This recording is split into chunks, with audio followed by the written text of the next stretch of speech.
Hey guys, Ken Tamplin for Ken Tamplin Vocal Academy, and today I want to talk about fear, or the fear of singing, or stage fright. I have this on my website. In fact, it's called What is Stage Fright? Jotted some notes down, so I'm going to read a few of them here, and I want to kind of discuss them as we go. The reason I'm bringing this up is because I get more requests on YouTube and instant message and personal messages, whatever. You know, how do I overcome stage fright? And by the way, this is not something that's relegated just to the new singer. This is people at, you know, different stages of singing, and they could be, you know, a semi-professional, even professional singers that have issues. In fact, Bon Jovi himself said he still gets nervous when he goes out on stage. So understand it's a phobia that we deal with, and something that's in our mind, and we actually regulate and relegate to ourselves and really understand what is fear, how do I deal with it, how do I overcome it. So let's talk about some of the scenarios. It says, you know, stage fright is the entire collection of scenarios you tell yourself in the brain, whether it be 1 to 1,000, that culminate into one final thought: is this going to be dangerous? Is this something that could really hurt me, or defamate my character, or can it hurt me? Is this going to, you know, ruin my reputation? Okay. Now, let's talk about the different stories your brain can tell you, different variations here. One is, well, gosh, I'm just not confident with my voice. Valid, you know, fear, right? We're going to talk about that in a second. What if I blow chunks on stage and, you know, everyone hates me? That's valid too. Talk about that in a second. What if I forget the lyrics? Another valid point. What if I can't hit that ever elusive high note? I worked on it so hard, and when I get to that note, I blow chunks on the note. Another valid point. What if my voice cracks and I sound terrible? Or what if they hate me and they want to boo me off the stage? Or what if I make a fool of myself? Or what if no one shows up? So we're going to start with just a few of these here first. I want to address these one at a time. First thing is, you know, I'm not confident with my voice. Well, I want to talk in a minute about what brings about confidence, and it's not just because you're awesome, though it could be, and maybe there's lots of singers that aren't that great, that because of their confidence people believe in them and they believe they're great, so they sell themselves as being great. That's one thing. That doesn't make a great singer, it just makes a great entertainer, which is really important. Second thing is, what if I blow chunks and people make fun of me? Well, depending on what level you're at of your performance, if you're performing for friends and family or whatever, and people that are coming to see you, they're your fans. They don't want to hate you. They're not standing there with their arms crossed waiting for you to do something wrong. They're behind you. They want you to succeed. So I want you to remember that in the psychology of what it is that you're thinking about yourself.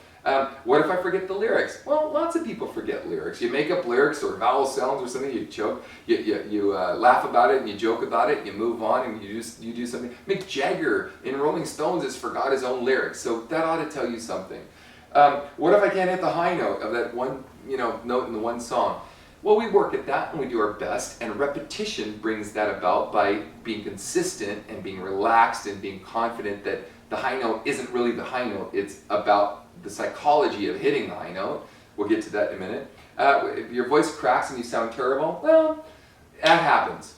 Doo-doo happens. It doesn't mean your career is over. And remember that someone's momentary amusement is your lifetime embarrassment. Or let's say this another way. Your lifetime humiliation is someone's momentary amusement. So your lifetime humiliation of this one note you couldn't make is somebody, that guy didn't get the note. But it's so, you played this up so big in your mind, so that's a phobia, and we want to talk about that. So, you know, what if I make a fool of myself? What if nobody shows up? Well, nobody shows up, then you got nothing to worry about, because you didn't have to sing for everybody, and the anybody that didn't show up doesn't care because they didn't hear you sing. So, all right, so I could list all kinds of reasons. Tons of reasons, because there's people that can't speak, you know, stage fright for speaking. There's lots of phobias, and let me give you one for me for now, for myself. I'm going to make a confession. I've had a lot of really bad plane flights, a lot of bad ones, flown around and through or over the top of hurricanes. And now I've flown so much since then. Am I afraid to fly? Not at all. But right after a lot of those things happened, I was terrified to fly. To be honest, terrified. But I've done it so much because of repetition, and I recognize statistics and things that my brain, that I really tell myself, what's the chances of me driving to Los Angeles from Orange County are greater of me getting in a car accident than if I get on a plane and die, right? So if I really process this information, I don't like heights now because of that. I don't want to walk across the Golden Gate Bridge in San Francisco, but I do it, and the more often I do it, the more I get rid of the phobia. So we're going to cover that in a second. But let's keep going. How does stage fright manifest itself, and what are the things? Well, we get sweaty palms, we get a dry mouth, we're unable to speak or get tongue twisted, our heart rate goes up, increased heart rate, we have a tingly sensation kind of all around our body. There's lots of things that increase this. We have a stomach ache, we get the shakes, our brain starts to race, and we start to forget things and almost not even remember where we are. We have feelings of nausea and wanting to throw up, which I just said, and an overwhelming desire to sleep because our adrenals, our adrenaline, we're running off adrenaline. We've used up so much of that we're spent by the time we get to do our performances, right? So how do we get over it? The first thing is preparation. Very, very first thing. We prepare like John Wooden, W-O-O-D-E-N. I want you to look him up on the internet. He was one of the greatest basketball coaches of all time. He over-prepared his team so much that when it came game time, they were so over-prepared that he literally, true story, it was just about the fun of the game because they were so over-prepared that they were just awesome. And by the time they hit game time, it was like, the game is nothing. I've over-prepared for this so much. So stay so within your element when you actually do your performances and overtrain for them. If you're willing to go to step up to the task and do this, overtrain for them so much that by the time it comes game time, all of a sudden, it's just fun in overcoming your opponent, okay? By the way, it's not about a competition overcoming your opponent, but I'm just using this as an analogy to that. The second thing is, if you're willing to spend the time with repetition, so let's talk about repetition. A lot of people think that repetition is doing the same thing over and over again. Well, Einstein said that repeating the same experiment over and over again and expecting a different result is the definition of insanity, or at least for him. So it's crazy to think that if you just do the same thing over and over again, you're going to expect a different result. So it's not just repetition, but it's repetition with pushing yourself an envelope, pushing yourself to the limit, farther and farther, to get yourself and repeat the process over and over again, so that it becomes so second nature in your mind and whatever, that you yourself can absolutely nail something, that you stay well within your means and well within the range of your capacity to sing, that you're able to pull this off like it's nothing. So choose a song, choose a piece, to do something that stays within the means, that gives you the ability to repeat this over and over again without crazy stress of the mind. Exposure. Let's talk about exposure. If you repeat this, if you have this repetition and you're willing to, first, sing for friends who love you. They probably won't say anything bad about you, but who love you. Then, people who love you, don't ask them to be critical like, I hate you and what don't you like about me, because then you become self-conscious. But just do it for them. Say, can I sing this for you a bunch of times over and over again without you freaking out? Because something I've got to feel comfortable around singing around a bunch of other people. Take it to the next level. Sing for your church, a solo. Sing for the promenade, the street promenade.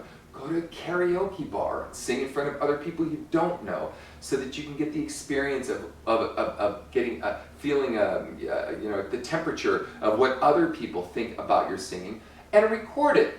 Monitor yourself. See if you're on track. Don't just take other people's response. Be responsible yourself. Ask yourself the questions. Do I sound good? Do I sound like the artist I'm trying to emulate? Right? All right, let's continue. There's I don't want to call it. Well, let me give you a story, because I think the story is pretty funny. I have a student, and he happens to be a really high-ranking Navy SEAL.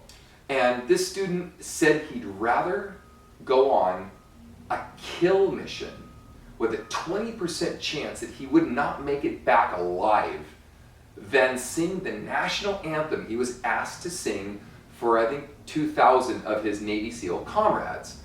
Think about this for a second. Now, is singing dangerous? No. Are you going to die? No. But I've got a Navy SEAL student. By the way, I have over 1,500 students, active students in my forums and stuff, so I get lots of different levels of what fear is.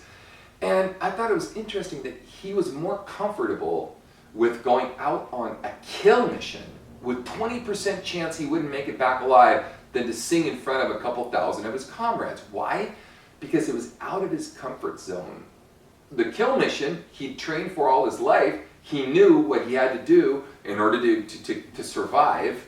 So he recognized that and dealt with that and has dealt with that since. But he never dealt with the phobia of singing in front of his comrades. Now, he'd done some karaoke. That's actually why he was asked to do this national anthem.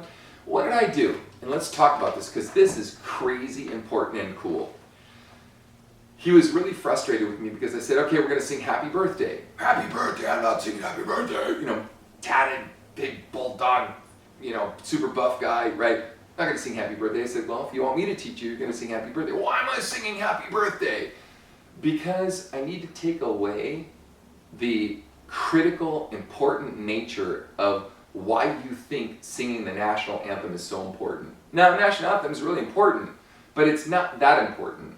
So I wound up taking him through a series of Twinkle, Twinkle, Little Star, to Happy Birthday, all kinds of things. And then we migrated into things like, the Eagles, Take It Easy. I've been traveling down the road, trying to loosen my load. I got 20 women, 10 women on my mind, whatever that song is. Right. To a song that was not so serious, that we could kind of laugh at and everyone can, around a campfire with a guitar, sing, right? Then it was kind of funny and cool and whatever. To Bye bye Miss American Pie, drove my Chevy to the levee, but the levee was dry. Another song that we didn't take ourselves so seriously. To Billy Joel's Piano Man. To different things that made us realize that we can sing things that are they're just not that critical. It's just not that important. If you can see yourself taking yourself not that seriously, and even if you make a mistake, on the entertainer side, be able to entertain people. Now, here's where the entertainment part comes in, and I want to talk to you about this. I've had a lot of people in my life where I've had to become the entertainer. One time, I was in a bullfight arena in the southern part of Spain. There was a giant guy down low. Stage was about 20 feet off the ground, so whatever it is in meters in Spain. And he was screaming some expletives at the band, calling me a pussy and all this stuff. And he's rallying up, 8 or 10,000 people. And we're warming up for this other band that their name meant the God of Hell, which is kind of interesting. So, and I'm a melodic rock band, melodic rock singer, and this guy's screaming at me. His name is Heinz, so a German guy with a swastika on the top of his head and a pit bull spiked collar and crazy stuff. And I wound up inviting him up on the stage, and the band's freaking out, and I motioned them to go off the stage. Now, I really didn't know what I was going to do. Not recommending this. Children, don't try this at home. But I've done this enough. And he came up, and I said, you think you're tough, don't you? And he says, well, now, I don't think I am tough. I know that I am tough. I said, what's your name? He said, my name is Heinz. I said, ladies and gentlemen, Heinz. I took the microphone, threw it in his hand, and walked off the stage. And he looked at 8,000 people, and he's like, he had stage fright. I didn't have stage fright. He had stage fright. He freaked out, dropped the microphone. It's feeding back in the monitor. He does this gorgeous stage dive off the stage. People grab him, throw him around. I come back out and let's hear it for Heinz, baby! Right? The band comes out and we perform and we won them over. Now that's an extreme case, and that could have been detrimental physically. But we run into these different scenarios of what is stage fright and how can we reconcile it? How can we deal with it? Well, we deal with it by repetition, doing it over and over again, by preparation, preparing for it, getting good at it, picking songs well within our range so that we're not worrying so much about that one note that we can or can't hit. We're so anxietous over the note. And so what we do, and here's how we deal with stage fright, we over-prepare for what we're singing. We repeat our songs over and over again, not in the same way, but we critically monitor ourselves. We sing to pets, friends, family, whomever, promenade, the corner on the street if we have to, go down to the beach or wherever you live. We ask friends and family for feedback, and we listen to ourselves and we monitor between the two and see if what they're saying is consistent with what we know and think and feel may or may not be right. We remember that our audience, our immediate audience, they're our friends. They're not our enemy. They don't hate us. They're not waiting with their arms crossed when we do something wrong. They can't wait to kick the combat boot in the sky to just say, so whack, I hate you, and how dare you, and don't insult me again, and I never want to see you again. They want us to do good. They're on our side. Our fans are on our side. You know, make sure that the first 2 or 3 songs of our set are easy songs. If you're a professional singer, don't go straight to your harder stuff first. Warm up to that in your set. Warm up to those songs. Because I'm talking to professionals, not just amateurs here. You know, see that your more difficult material is later on in your set. Don't hit me with it right out of the gate, because you're going to be all bound up in your nerves and this and that. Get a lay of the land. Is the guitar too loud? Can you hear yourself? Can you hear the fold back off the room? What's the response from the audience? What's the energy level? Do you want to change a song because songs aren't working because there's no energy? Etc., etc. Be easy with it. Eat healthy. Exercise. Super important. Be in shape for this. Don't just go out and think that, wow, if I could sing one song one time, I'm ready to go. No, run your set, your whole set over and over again. If that's 1 song, 3 songs, 12 songs, 50 songs, run your whole set and make sure multiple times, not just once where you got it. Run it multiple times to make sure you can do that. Expect the unexpected, like I mentioned with Hines in the bowl collar. You know, turn the fear of performing into the art and the thrill of performing. So be an entertainer. You're an entertainer. You're there to make people smile. Understand that. So you're not there just to show how awesome you are. People are there to have a good time, and they want to have a good time with you. So engage them like they're in your living room and you're your family, and you want to bring them into your world. Now, again, there's a lot more to this, but I just wanted to give you and encourage you guys. We can get through a lot of really cool things together if we train well, if we're willing to put in the repetitive time necessary, again, but like Einstein said, not the same thing, expecting a different result, but with different things, so we expect different results and be able to be resilient to that. Our fans are our friends. They're not here to judge us. And don't take yourself so seriously. Have fun with it. So let's get back to my Navy SEAL guy. So we train and this and that, and I would integrate, you know, Eagle songs and so forth and so on. And finally we started integrating the national anthem and things that are even harder. I overtrained him for the anthem. I made him sing it to almost 2 notes above where he was singing it. So then when it came game time, he was ready for it, and he did awesome. So you're going to do awesome too if you listen to what I'm saying. Thank you so much for joining me, Ken Tamplin Vocal Academy, and stay tuned for more videos.